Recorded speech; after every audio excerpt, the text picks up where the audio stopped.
Greetings and welcome. We are in Senior English A, and we now turn to page 524 and following of your textbook. And we are working now specifically with a passage from Milton's Paradise Lost. Now, I want to start with some opening comments that are going to be significant. I'll be working predominantly here at level 2B, so let's go there first. The first thing, however, that I want to say is let's go ahead and write down the date 1667. It is a good working date for us if 1600 is the year we believe that Shakespeare will perform Hamlet for the first time on stage. 1667 is the year that we will usually ascribe to Paradise Lost. Now, let's say three things about Paradise Lost before we begin. One, Paradise Lost is an epic poem, so let's write that down at 2B. Epic poem. By that we mean the following. We are working with a long narrative story, right, that is going to look and sound a lot like our major epics. Let's jump to 3A for a moment and make sure we've got these written down. The major epics, the ones that will in fact be in Milton's mind as he gets ready to write this. Dare we say it, the poets and poems that he will want to begin to somehow compete with or against. First, of course, we've got to write down the Holy Trinity of those epic poems that are the classics, and they are the penultimate classics for Milton. In order. 1, Homer's Iliad. Let's write it down. 2, Homer's Odyssey. 3, Virgil's Aeneid. Aeneid. Named after, of course, the great Roman hero of the poem, Aeneas. Now, those three poems are the great epics from antiquity. We obviously can as well, though, write down Beowulf as an epic, Anglo-Saxon epic poem, right? And there's any number of other epics that can come to mind for us. Dante's Divine Comedy is another one that we could write down, of which part 1 is Inferno, right? Okay.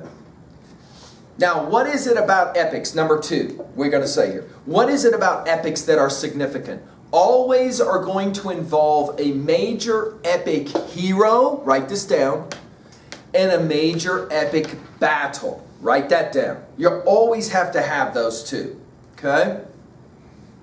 Now, right away, we're going to see, as we begin to read Paradise Lost, we're going to begin to see that Milton is playing around and playing a game here. Because go ahead and write this question down at level 1. Who is the hero of Paradise Lost? That will be a significant question for us as we get into this. Some of you will immediately say that the hero of this poem seems to be Satan, the devil. That is to say, a bad guy, not a good guy, a villain, we might say. The celebration of the villain as hero will begin in many measures with Milton's Paradise Lost. And yes, he took a lot of heat for this. Lord Byron, the Romantic poet, in fact, challenges the very idea that Milton would create an interesting kind of heroic type of figure in his villain, Satan. Number 3.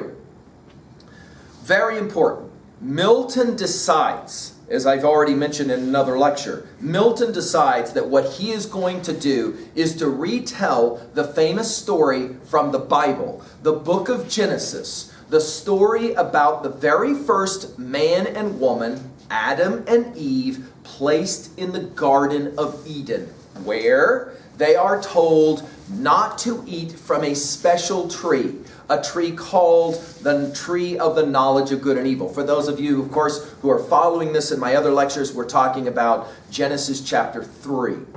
Of course, we know the story, right? In Genesis 3, there is a serpent, a snake, never actually named Satan or the devil in Genesis 3, right?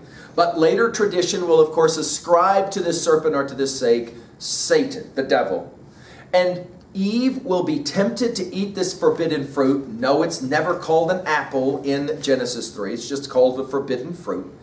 And once she eats from the forbidden fruit, she then will give the forbidden fruit to Adam. He will also eat. And the minute that they eat, the text says they recognize that they are naked. There is no mention in Genesis 3 of the word sin or of, some notion of fall or anything like that. But certainly later traditions within the Christian theological tradition, beginning with St. Augustine or continuing through St. Augustine, we might say, is going to ascribe this as a monumental moment of a great fall, right? It will be Milton who will pick up this story and then will tell this story in this really long poem, Paradise Lost. Now, to go back to some biographic information already, by 1667, Milton is blind, right? He is blind, and he will be reciting aloud these lines of poetry as his daughters then will play amanuensis or secretary and will write them down. Some of the interesting storylines here. The first time we meet sin and death, we meet sin and death at line what? 666. Certain kinds of observations have been made about the genius of Milton. How can anyone write this stuff, much less write this stuff blind? We've already mentioned in earlier lectures the genius of this poet. Let's now turn to page 524. I've already given several lectures that are preceding to this. For example, my lecture on theodicy attempts to try to explain in some regards what it is Milton is doing in his theodicic project of justifying the ways of God to man. What I'm doing now is literally just working with the lines of poetry from your textbook. We will read and we will exegete at level 1 and of course level 2 as well. Let's take a look first of all though at the background information on 524. By the way, just so maybe you're interested in this, at 3A, you can maybe go ahead and write down Gustav Doré, D-O-R-E, Gustav Doré.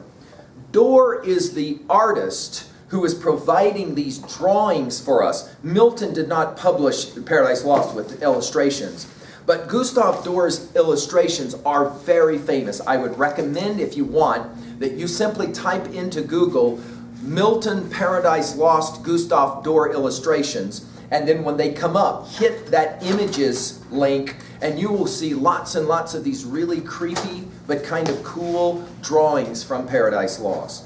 Obviously, it goes without saying that it's my hope that you would be able to sit down later and read Paradise Lost on your own. We will only be looking at a brief set of lines from book 1, okay?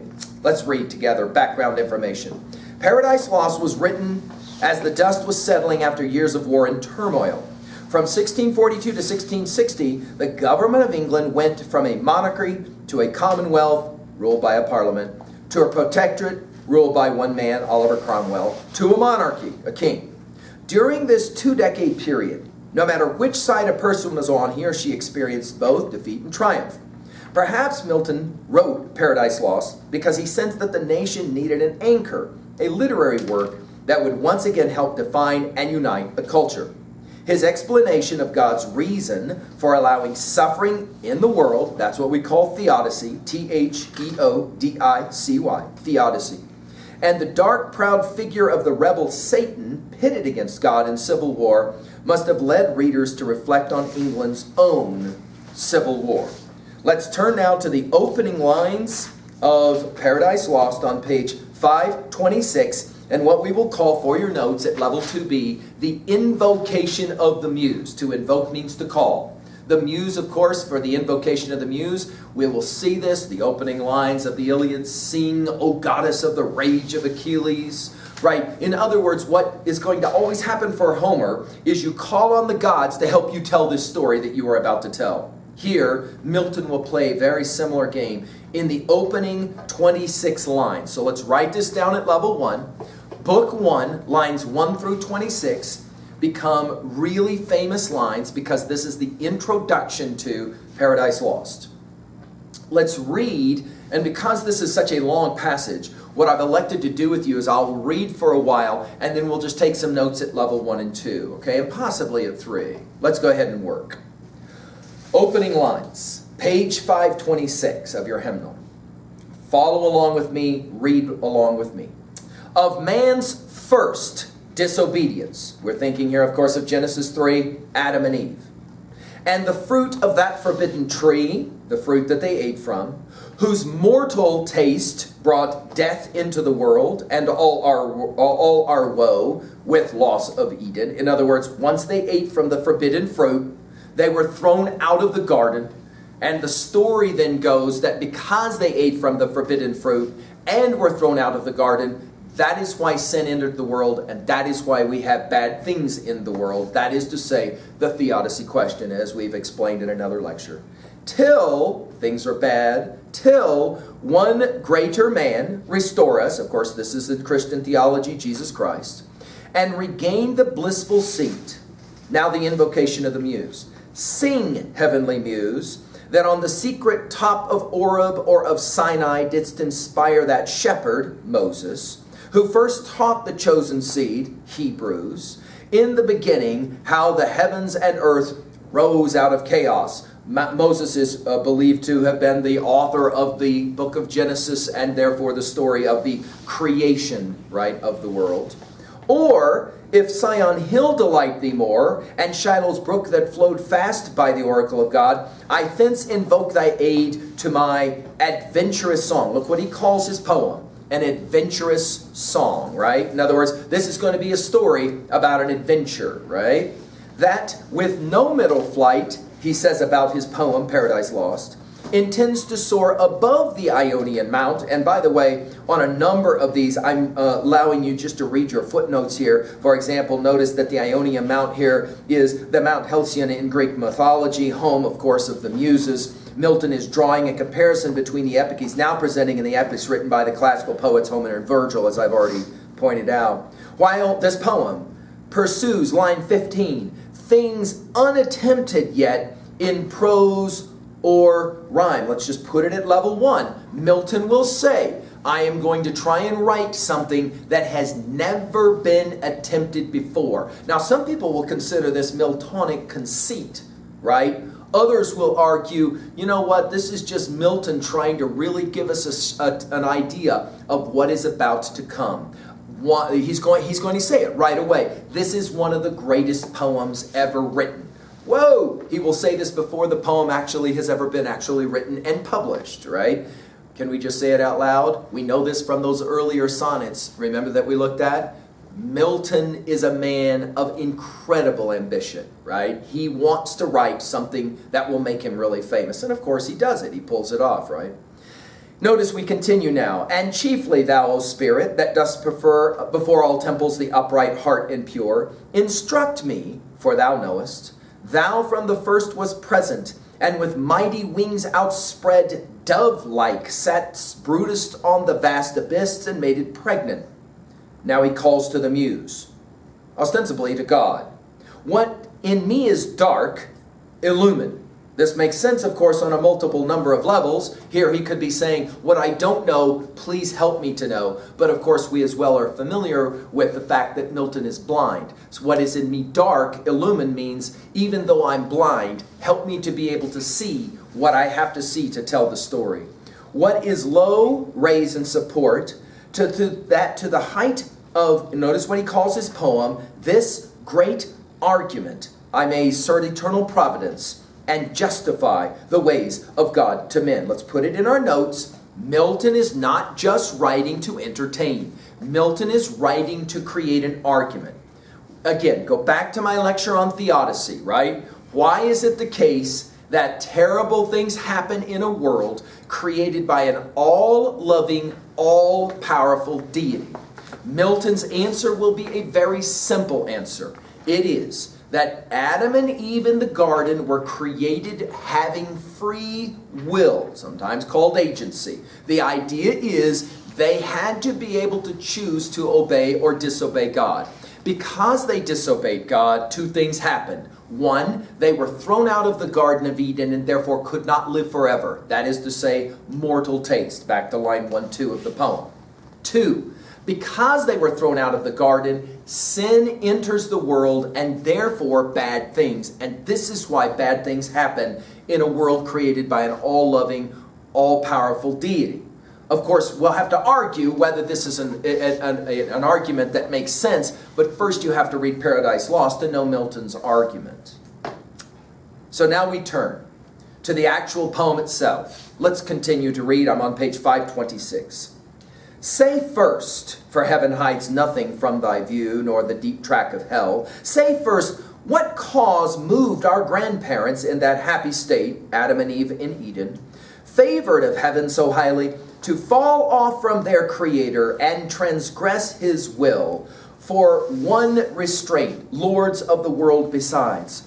Who first seduced them to that foul revolt? In other words, he asks a simple question. Why would Adam and Eve, living in paradise in Eden, why would they ever want to do anything that would lead to their dismissal or being thrown out of the Garden of Eden? In other words, why would paradise have ever actually been lost? What led them to decide to leave paradise, to be thrown out of paradise? Why would they do this? And obviously the follow-up question is, why would they do this to all of us, right? Milton will ask. The answer, line 34 on page 527. The infernal serpent. Notice again, he it was whose guile, trickery, right, stirred up with envy and revenge, deceived the mother of mankind, what time his pride had cast him out from heaven with all his host of rebel angels, by whose aid aspiring to set himself in glory above his peers, he trusted to have equaled the Most High if he opposed, and with ambitious aim against the throne and monarchy of God, raised impious war in heaven and battle proud with vain attempt. Let's just pause for a moment and point out, while Satan is not mentioned in the Genesis 3 account, Milton is confident that the serpent in the story is in fact Satan the devil. Number 2, Milton is going to tell a story that runs something like this. Satan was actually an angel in heaven. Did not like it that he had to bow down in front of God. And so he and a group of angels rebel against God and fight against God. God defeats them and throws them out of heaven. They end up falling into the abyss where they will arrive in ultimately what is hell. Now, none of this story is told in the Bible, so write that down. That's not a story from the Bible, but Milton is going to tell it so well that oftentimes you will meet people who believe that that story is actually in the Bible. The notion of Lucifer falling in one brief verse is really not enough to legitimate this entire story that Milton is going to construct. It's a powerful story, and it's going to, again, play the game of theodicy. Milton says, I will explain or justify the ways of God to man by saying, humans were created perfectly in a garden that was amazing. They screwed it up, however, because of not God, but Satan. Notice the responsibility will fall on Satan, right? By the way, let's just pause for a moment on page 527. Let's jump to 2b really quickly, and let's point out that Milton is working with blank verse. We want to write that down, blank verse. This blank verse is iambic pentameter. Ba-bum, ba-bum, ba-bum, ba-bum, ba-bum. Remember that ba-bum is an iambic foot, and if we've got 5 of them, pent means 5, iambic pentameter. Notice, for example, line 40. He trusted to have equaled thee most high. He trusted to have equaled thee most high. He trusted to have equaled thee most high. Ba-bum, ba-bum, ba-bum, ba-bum, ba-bum. So all of these lines of poetry, and this is enough to make us marvel, isn't it?